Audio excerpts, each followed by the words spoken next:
Okay, Charlemagne and the Song of Roland.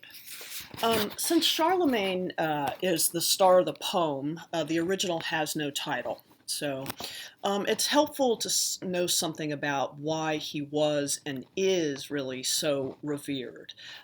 His ancestors, the Merovingians, are mentioned in Beowulf. Beowulf's uncle and Lord Helac, you might remember, is killed during a range on Frankish territory.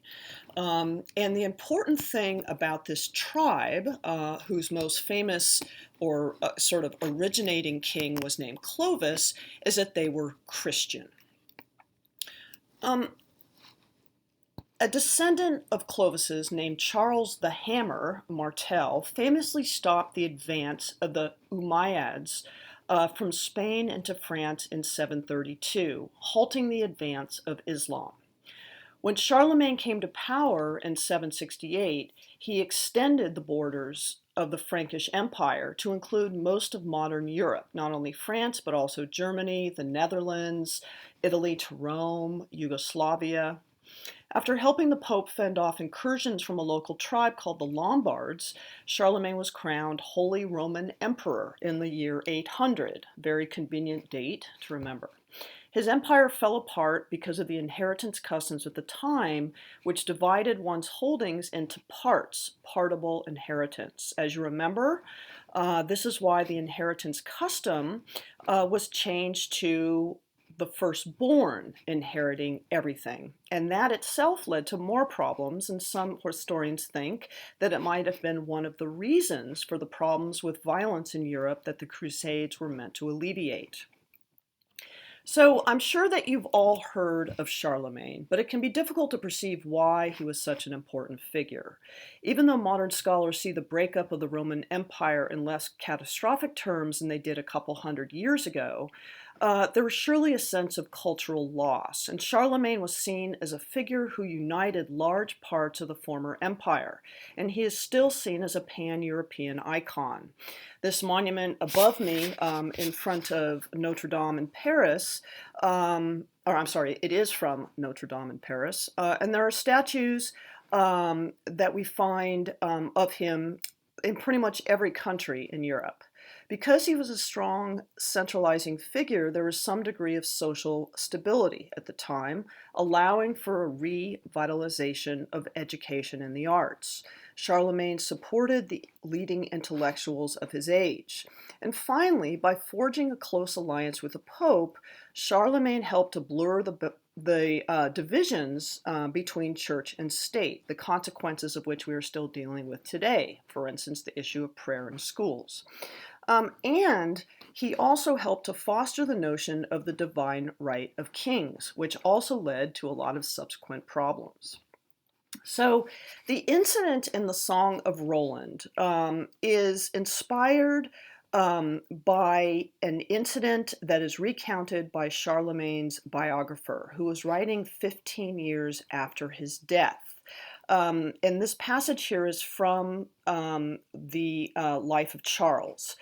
While he was pursuing the Saxon War, Charles marched into Spain with as large a force as he could mount. His army passed through the Pyrenees, and Charles received the surrender of all the towns and fortified places he encountered.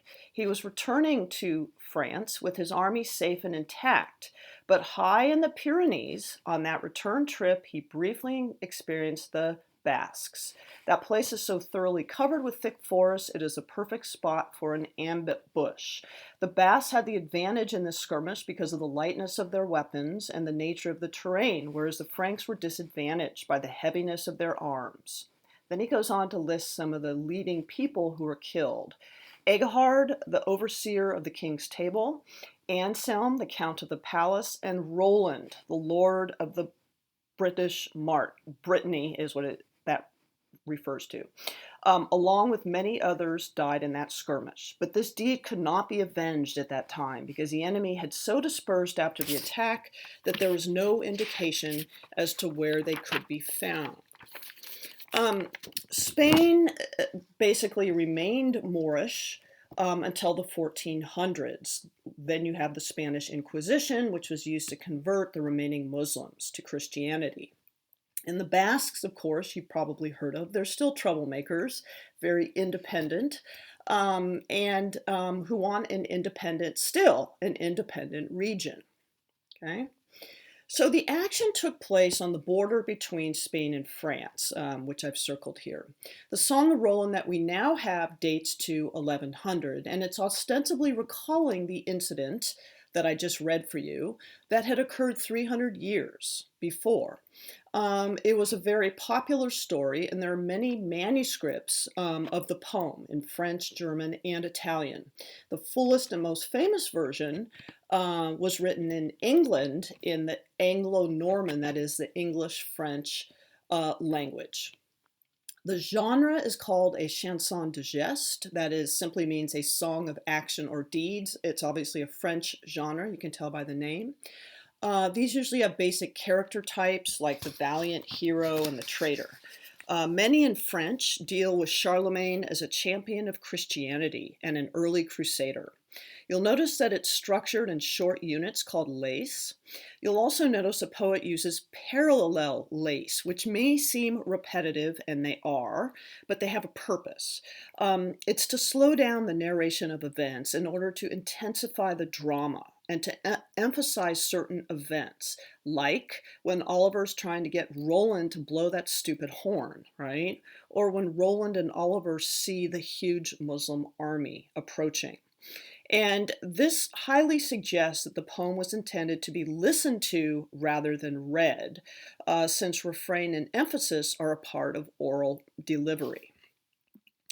The poem has other what are called oral formulaic characteristics. Fight scenes are described in similar ways. People are always cut in half, or you're cut down to the nasal through your helmet. These scenes are often very graphic, and it's obviously an aspect of the text that appealed to young warriors. Fighting was one of the worldly pleasures, you might remember, that they had to renounce under the movement of the peace of God, or the truce of God. Another oral formulaic aspect is to have something shiny before battle.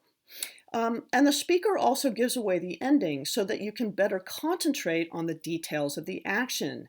Ganelon, we know, will commit an act of treason, and we know later that he will be killed. It's also clearly structured so it's easy for the listener to follow. There are 4 parts kind of focusing on 4 main events. The quarrel between Roland and his stepfather, the attack on the rear guard, Charlemagne's vengeance, and then the trial at the end. And the point of the first half seems to be to instill a warrior ethos, and it glorifies violence. The point of the second half seems to be addressing issues of loyalty to king versus loyalty to kin group, right? And also the distinction, or maybe not the distinction, but the hierarchy of treason and vengeance. Okay. So the central question, I think at least, is why reinvent an event that occurred 300 years previously? How has the incident changed to address a different social and cultural time period? And so as you read, you might think about the gap between what aspects of the text would have appealed to a medieval audience and how this contrasts with your own reading of the poem. For me, a major problem is why Roland would be considered the hero, since his behavior seems to reinforce the stupidity of heroism. His behavior seems to reinforce the problems with this sort of archaic, I guess you'd call it warrior code. It's also curious as to why Muslims, who replaced the Basques in the original incident, are represented as both positive and negative. And we visited a couple years ago the area in the Pyrenees where this attack happened. And this is my kid complaining the whole way about having to walk up this pass. And so these are some of the discussion questions that I'm hoping that you'll maybe think about as you read. And these are also in the reading guide. What causes the animosity between Roland and his stepfather, right? Why won't Roland accept extra troops? That is, why is this somehow supposed to be seen as a form of weakness? Why on earth won't he blow his horn for help? Roland, he's supposed to be, I think, an ideal figure, but he also seems to be a cautionary figure. Okay. What is admirable behavior in this poem? What is bad behavior, right? And really, how do you get warriors to be willing to die in battle, right? Which seems to be a very large focus. All right. Finally, there's me here with Roland and his horse. My mom had turned 80 last summer and wanted the family to do a pilgrimage to Santiago de Compostela, which goes across northern Spain, um, from Roncesvalles to the place where the Apostle St. James supposedly ended up. We didn't walk the whole Camino de Santiago, or Saint's Way as it's called, which is like 500 miles. But we did about 10 miles a day, and then we had a shuttle bus take us to our 5-star hotel. So it's probably not completely in the spirit of pilgrimage, I guess. Um, and it sounds expensive, but it's not. And in fact, once all this stuff is over with, I'm really hoping that I can take a group of loyal students and or their parents on this same trip. Okay, thanks for listening.